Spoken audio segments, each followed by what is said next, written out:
Hey there, dolls! I know what you're thinking. Silent Hill isn't in a great place right now. Definitely not the best place it's been in. It has now been a decade since the PT demo came out, and the new phase of the franchise, well, it hasn't been off to a great start. Everyone's concerned about the Silent Hill 2 remake, whether or not it can live up to just the baseline expectations, and we still don't have much info on Townfall and F. I've been wanting to talk about this for some time. I originally started writing the script for this video to just talk about Ascension, but literally the next day, the short message was released, and there's just been so much else going on. Spoilers for Ascension and the short message and all the other Silent Hills, so just, take that into consideration. Before I get into it, though, I do have something to confess. I kind of like Ascension. I know, I agree with nearly every single critique against it, but I find a charm to Ascension, much in the same manner as a movie that is perfect to watch with a group of friends and you all make fun of it together. I was like most everyone else with their initial reaction to Ascension when it launched. Repulsed. But I like to give things a chance, and it was the moment we met a forager hunting for berries on Carl's farm that it clicked. Oh, this is camp, my brain said, and so I pitched my tent. My recap video on the first 7 chapters wasn't just a story breakdown, but a chance to point out some of the ludicrous moments and have some fun. There's one thing that the medium of video games needs more of, and that is so bad it's good titles. Some viewers from my older channel may recall I named it after a character from Mystery Science Theater 3000. It was a show that featured a human host and 2 robot puppets watching a terrible movie and making jokes at its expense the entire time. I recall my dad watching it when I was a kid, but I didn't get into it until I was in college. While MST3K, as it is often abbreviated as, has been revived and canceled again and again, its spirit still lives on in RiffTrax as well as a plethora of YouTube channels out there. Unfortunately for the medium of video games, there's so few entertainingly bad games. A bad game with bad writing and acting tends to also have poor graphics, gameplay, game design, and so forth, which doesn't quite work in the same way as watching a poorly made movie. Since the function of games comes down to how they play, the developers need to, at the bare minimum, have a functional design. Nothing mind-blowingly amazing, but not broken, glitchy, or dull enough to bore or aggravate the gamer. The best example of a so bad it's good game is, of course, Deadly Premonition. It's a game I enjoyed playing that does have an interesting premise and charming characters, but every aspect of its design is outdated when it was a brand new game.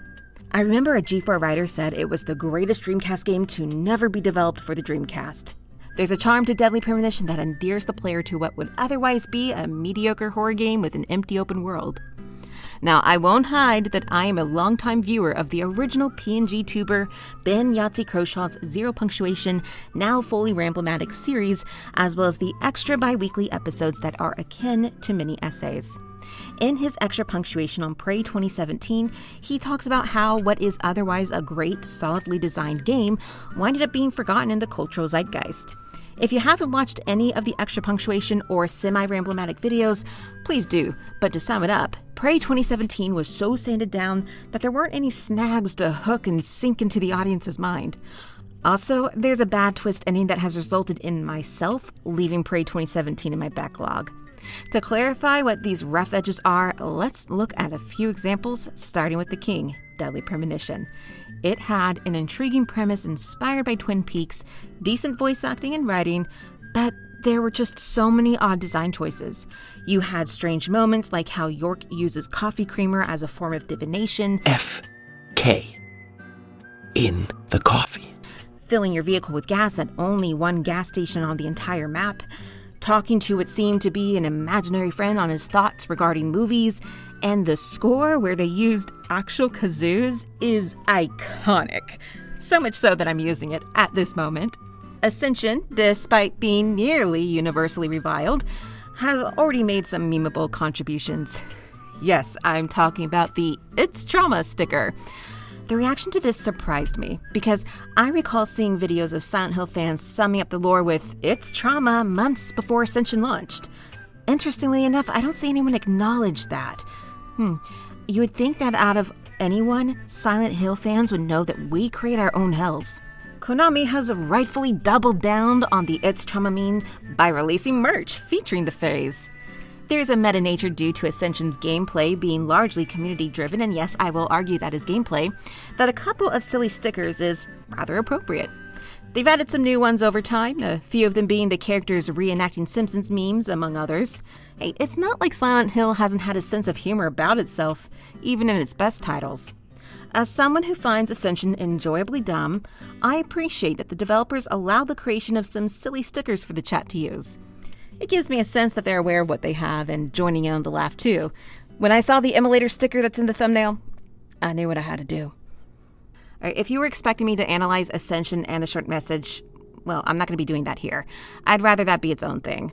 At first, because Ascension was still ongoing for most of the writing of the script, but it's ended its canon story, and the remaining streams at the time of writing, but not at the time of recording, were the what-if scenarios. And the main story of Ascension does end in a way that I want a second season, as there's still questions left unanswered. The short message, I shouldn't be surprised, is more well received than Ascension, but I dislike it so much more. I won't argue with anyone for hating Ascension, but at least it's trying something new, whereas the short message felt like the ultimate gaslight on what Konami did to Hideo Kojima, removing PT from the PlayStation Store and the cancellation of Silent Hills. The fact that it wasn't meant to be a full-fledged game is a defense I feel many will use to excuse why it's terrible. But you know what else wasn't trying to be a full-fledged game? PT.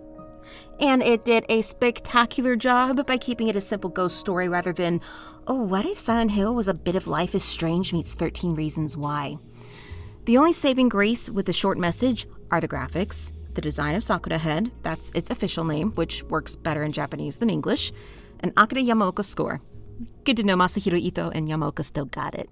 While we're on the topic of the short message, let's go over the Silent Hill phenomenon, an in-game article you can find that states, "These trying times have also given rise to a strange phenomenon in many areas. Those affected suddenly claim to see fog even on fair weather days and lose consciousness shortly after. This has come to be known as the Silent Hill phenomenon, named after a similar event that occurred in an eponymous U.S. town.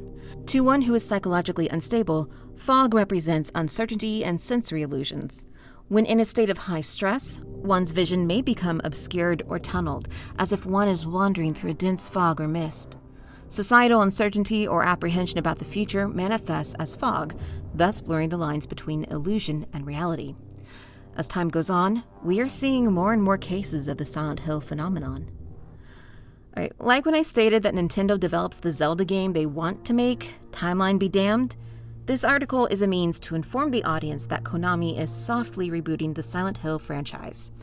They're not entirely disregarding previous titles, but whatever lore kept the phenomena solely relevant and connected to the town of Silent Hill is moot now.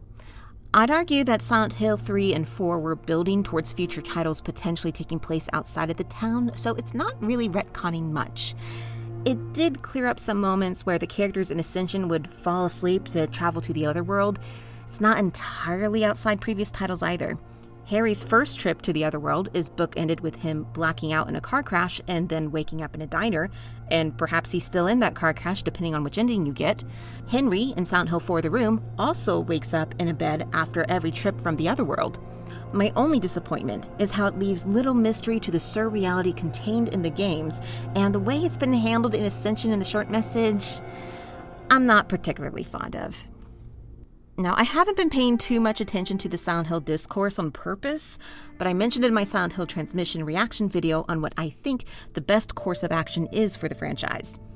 I believe keeping it to one location is going to limit studios Konami licenses the IP to on what they could creatively do, and I do believe there are creators out there that can do an excellent job on capturing that Silent Hill vibe. Sam Lake of Remedy Entertainment mentioned that Silent Hill was one of the influences on their recent title, Alan Wake 2.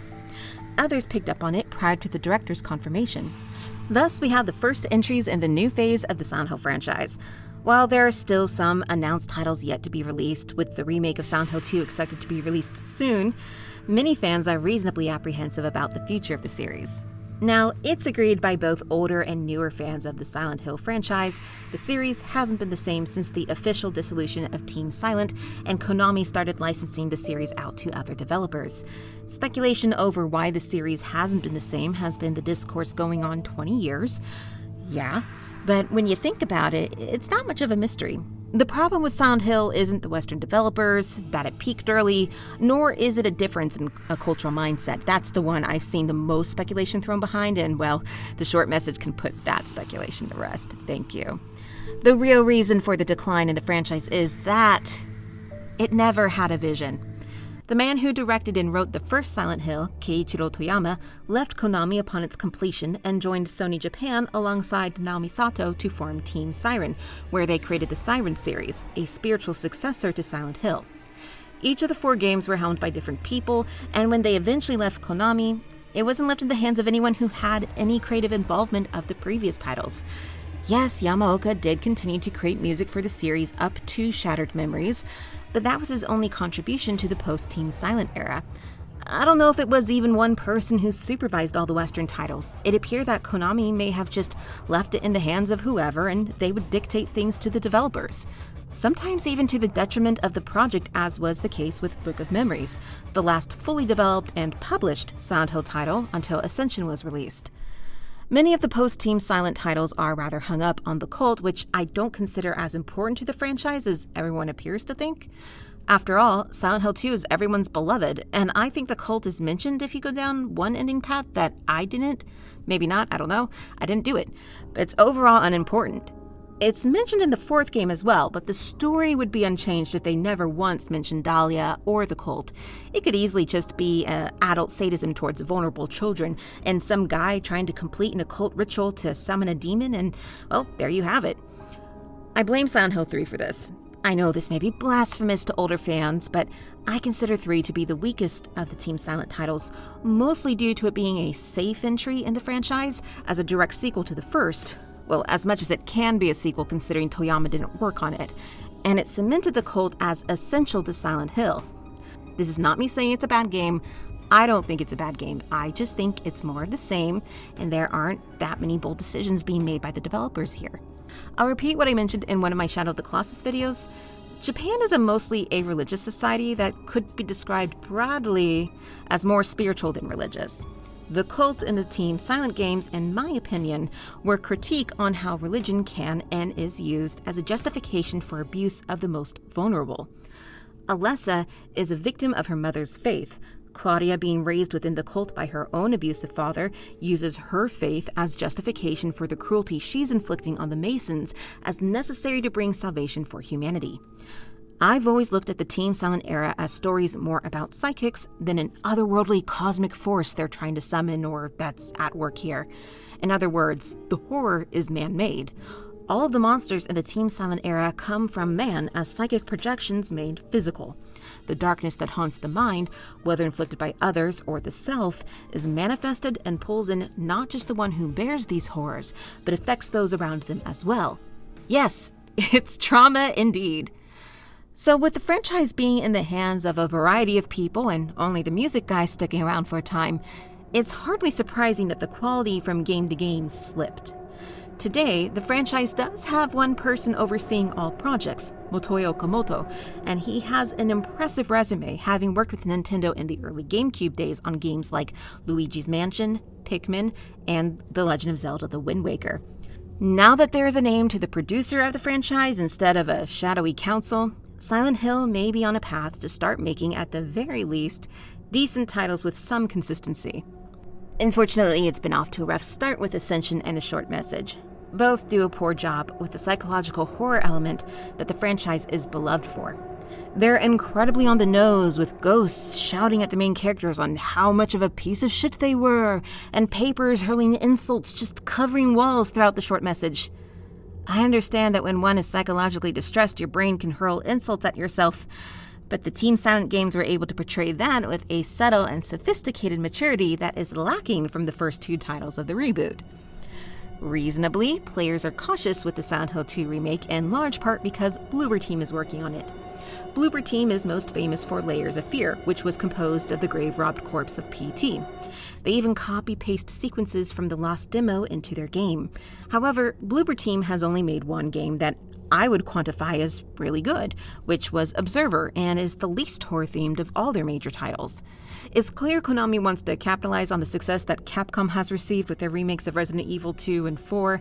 Fingers crossed it'll be anywhere near Resident Evil 3 remakes quality. But I don't know if they should hand off the sacred cow so easily. A studio with more celebrated games would have been a better choice. Maybe give Bloober Team the first game, or even the fourth game to remake. I think The Room would benefit from a remake the most of the original 4, the latter half of the game especially. While I do want to be open-minded and fair to the remake when it comes out, I am tempering my expectations. The other titles that we haven't heard much on are Townfall and F, but these are the ones I am most optimistic about. Townfall is being worked on by No Code, the studio behind Stories Untold and Observation, and co-produced by Annapurna, who were behind 12 Minutes and Stray. If you have a decent computer, I'd recommend Stories Untold, as there is a nice throwback to old text-adventure games in one of the chapters you play. Observation is one I need to replay, but was interesting from what I recall. There isn't much known about Townfall, but it appears to be an anthology game akin to the Dark Pictures series. Apparently, Supermassive pitched a Silent Hill anthology series to Konami that was ultimately rejected, and the Dark Pictures anthology is built upon that pitch. F is taking place in 1960s Japan, with the story being written by Rikishi07, who is most famous for the When They Cry visual novels, a series I particularly like. There's less known about this one than Townfall, but this was the one that had me the most intrigued of all their announcements. Speculation on how good or bad they'll be is just that, so I can't speak on anything else for the time being. So, to be quite honest with some of you, I do have some contention with the Silent Hill fanbase, in large part because, well, the very first game I played was Silent Hill 4: The Room, and it was the latest entry in the title at the time. And I thought it was something very scary. It had a great story, great atmosphere. I absolutely loved it. But everyone at the time said it was a terrible game. It was a terrible Silent Hill game. And a lot of the people in the forums at the time when I was one of the few that were defending it, they informed me that, since I hadn't played the previous Silent Hill titles, that therefore I don't know any better. And this is exactly why gatekeeping is a bad thing. They didn't realize that because they had preconceived notions on what a Silent Hill game should be, they were unable to accept some of the new ideas that Silent Hill 4: The Room was throwing out there, or to look at it for what it was. They were too hung up on a lack of flashlight and radio, elements of the games that I think is highly overrated. Honestly, if the radio never comes back, I will be so goddamn happy. I don't understand the love behind those items, in part because the first game I played didn't have them, and therefore I wasn't missing anything. Seriously, the radio does come back in a manner in a short message, and I hated it so goddamn much. I actually had to mute my controller sound because I couldn't stand it. And okay, we're getting into some emotions here. We don't want to be doing that. The funny thing is, though, that 4 has actually garnered much more of a cult following. A lot of people really love it now. So it's rather funny to see people really loving 4, while as you remember the exact same people hating on it back when it was new. It's just like, interesting. Noted. But I really think part of the reason why 4 has aged so well is because of what came after it. Now, I haven't played all of the post-Team Silent era games, those being Downpour and Book of Memories, although I have seen Let's Play of Downpour. I don't remember much of it. I did watch John Wolfe play it, but the only thing I remember is that at the end of one of his videos, he had an axe that he loved, and he accidentally threw it, and it shattered. It was a great way to end a video, I'll say that. Maybe one day I'll play it. Maybe not. I'm not in a hurry. But the ones that I have played, Origins is fine. I don't hate Homecoming as much as everyone else, but I really hated the combat in that. And Shattered Memories is the best of the post-Team Silent era, but I think it largely being a retelling of the first game, the lack of combat and fights, hurt it significantly. I think the biggest problem with post-Team Silent era titles is that the ones working on each game also suffered the same mentality that prevented people from appreciating Silent Hill 4 when it was new. They're also trying to fit their game in the mold of what Silent Hill is, but the understanding of what that is muddled. It's the cult-worshipping demons, but then it's also psychological, and the monsters represent stuff. Whose stuff? No one seems to know. Aliens, maybe. I don't know. What do you want? The PT demo is fairly unique, as it was designed to appear as an independent horror game that isn't connected to an established franchise, let alone Silent Hill. But once you solve the final puzzle, or you learned that someone happened to luck their way through it and word spread it was a demo announcement for a Silent Hill title before you even had a chance to download it, you start to see the small hints that connect PT and Silent Hill. The quick save icon is 3 circles arranged in the same manner as the halo of the sun, which is associated with the order. There's a radio broadcast in Swedish that references an alien conspiracy, which could be a nod to the joke Alien endings, among other things. But my point is, PT wasn't concerned with emulating previous Silent Hill games. It was focused on a simple and well-known crafted premise and setting that, despite being unlike Silent Hill, it was readily embraced by everyone. And if someone was able to do that, it's not impossible to say it can't happen once more. Again, many people considered Alan Wake 2 to be a pseudo-Silent Hill, and liked that about it, which is amazing as it isn't even scary. I do believe that the award-winning Ascension also has some elements that could have made a good Silent Hill game. One half of Ascension's story focuses on the Johansen family of Stildala, Norway, focusing on Carl, the patriarch of the Johansens, and his 2 adult daughters, Astrid and Britt. Astrid being the older of the 2, who is a single mother and taking charge of the Johansen household in the wake of her mother Ingrid's death, and Britt, who is a recovering addict who wants to grow from her traumatic past. Ascension does have twist reveals that are, and I'm pulling from Yahtzee again, no-nos on how a story should ride a twist, and the death behind Carl's one-dimensionally horrible wife, Ingrid, is one of them. While they prepare for her funeral, we learn the community of Stildalen hates the Johansens, and it's not entirely due to Ingrid being an utter bitch. For the beginning half of the story, Carl often interacts with a teenage girl named Ava, who we are at first led to believe is a neighbor of theirs. However, eagle eye viewers will notice that despite seeing her around others, only Carl ever interacts with and acknowledges her. We later learn that she is actually his eldest daughter and the reason why the small town despises the Johansens. 15 years prior to Ascension, Ava went on a shooting spree, killing several people. She injured a boy she liked named Nils because he rejected her, and killed the young daughter of her therapist, who is now the officer investigating Ingrid's death and later the disappearance of Astrid's son.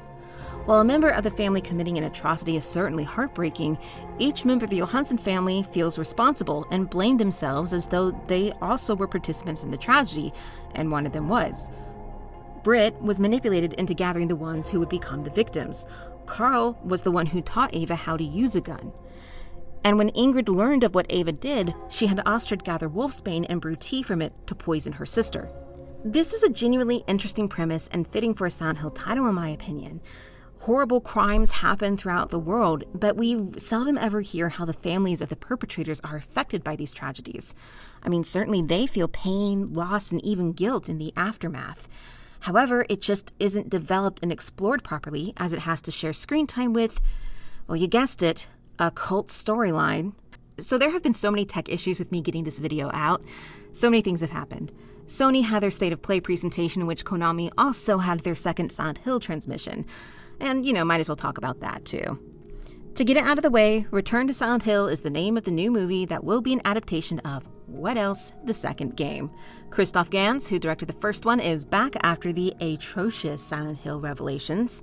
So I know I stated the first Silent Hill game I played was the 4th one, and that's true. But my first genuine experience with Silent Hill was the first movie.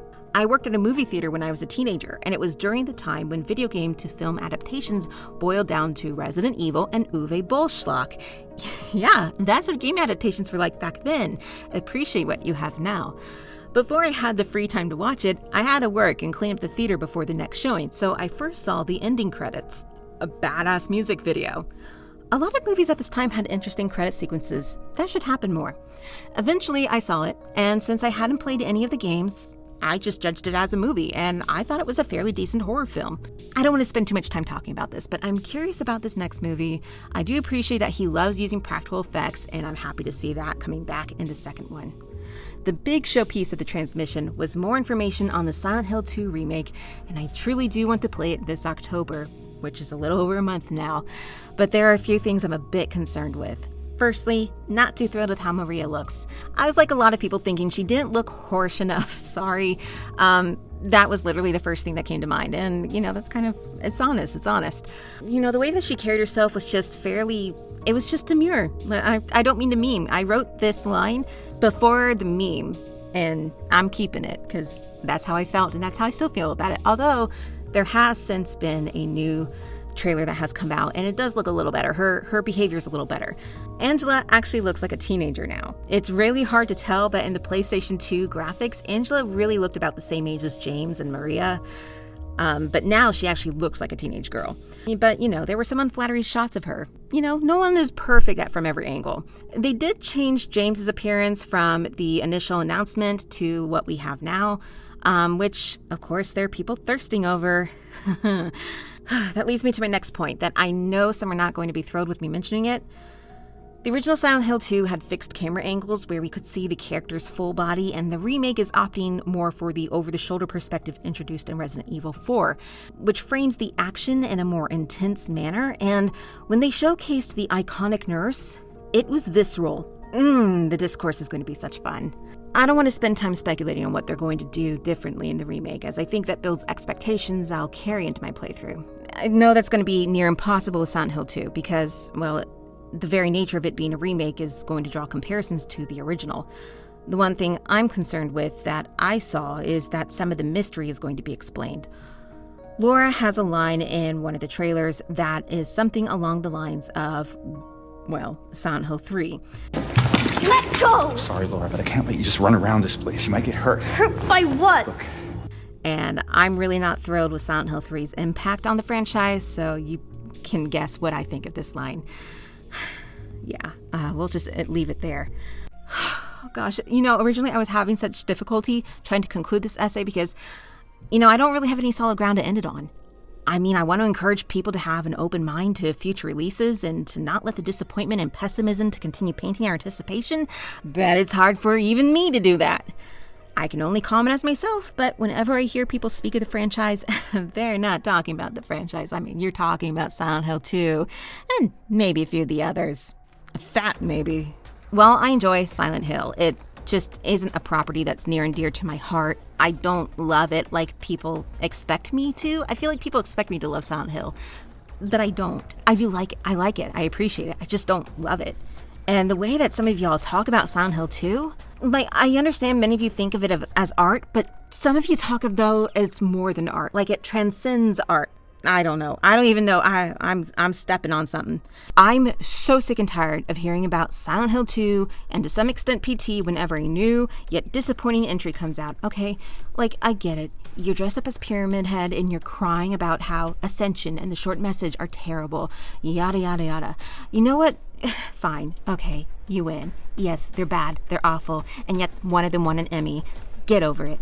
I'd love to scream for you all to shut up about Silent Hill 2. I'm being kind. I'm being kind right now. You all have no idea. I would love to scream for y'all to shut up about Silent Hill 2. But that's not going to happen anytime soon because it's getting a remake and a film adaptation. At least bring it up within that context makes sense. I get it. Silent Hill 2 is a masterpiece in video game narration, and even I could talk about it for an extended length of time, but do you ever stop to think that you're holding an entire franchise to the high expectations of one nearly a quarter of a century old game that is a part of a 12-game franchise at this point?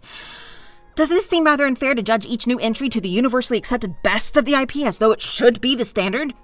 Hey, while I agree the backlash to the soft reboot phase is fairly warranted, I'm partially frustrated by it as nearly everyone speaks of the franchise like it always had impeccable quality. I recall watching one video that was published not even a week after Ascension launched, where the narrator was baffled by how Konami could mishandle the franchise to lead to Ascension's creation. Oh, I'm sorry. Now, I'm pretty sure this YouTuber is quite a bit younger than me, but you're honestly baffled that Konami, the same Konami that announced a new Silent Hill game through a stealth demo that generated genuine enthusiasm and excitement the world over, wound up canceling it over petty corporate drama, would also release Ascension? Where have you been? This is what happens when you forget the other decade of when they licensed the IP out to other studios. This is when, they're not made by Team Silent, therefore they're not real Silent Hill games. Sorry to break it to you, they're real Silent Hill games. Sure, maybe someone who once worked in Team Silent may return to work on another Silent Hill. That happened with a short message, and guess what? It was awful. It was awful, I hated it, and you didn't really like it that much either. Maybe Yahtzee's right. They should stop making Silent Hill games. But you don't really want that. And neither does Konami. Honestly, the best thing I think you can do is to just accept that the old Silent Hill games are never going to come back. As I said earlier, I can't offer you a more defined ending here, as the quality of future games is yet to be determined. All I can offer you is the mentality of someone who doesn't love Silent Hill but appreciates it. So here's a bargain I'd like to make. When Townfall and F are released, we don't bring up previous Silent Hill games. Period. Let's judge them as their own titles and how they handle psychological horror. If they're great, we talk about what makes them great. And if they aren't, we talk about why they're awful. Not once mentioning the legacy it can't live up to, and continue to dunk on Konami. I think that seems fair, don't you?